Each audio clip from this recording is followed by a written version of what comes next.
வேலூர் மாவட்டம் முழுவதும் மரங்களை நடும் வகையில் 5,00,000 விதைப்பந்துகள் தயாரிக்கும் பணியை மாவட்ட ஆட்சியர் சுப்புலட்சுமி துவக்கி வைத்தார்.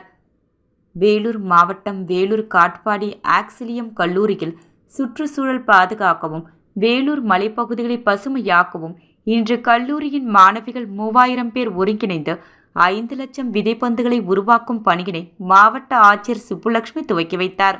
இதில் கல்லூரியின் முதல்வர் ஆரோக்கிய ஜெயசீலி, சமூக ஆர்வலர் தினேஷ் சரவணன், சூழல் இயல்குழு ஒருங்கிணைப்பாளர் பேராசிரியர் இசபெல்லா, ரோசலின் உள்ளிட்ட பலர் கலந்து கொண்டனர். இதில் 10 வகையான விதைகள் கொண்டு மாலைக்குள் 5,00,000 விதைப்பந்துகள் தயாரிக்கும் பணியில் மாணவிகள் ஈடுபட்டுள்ளனர். இவைகள் வேலூர் மாவட்டத்தில் விரைவில் வனப்பகுதிகளில் விதை பந்துகளை தூவ மாவட்ட நிர்வாகம் முடிவு செய்துள்ளது.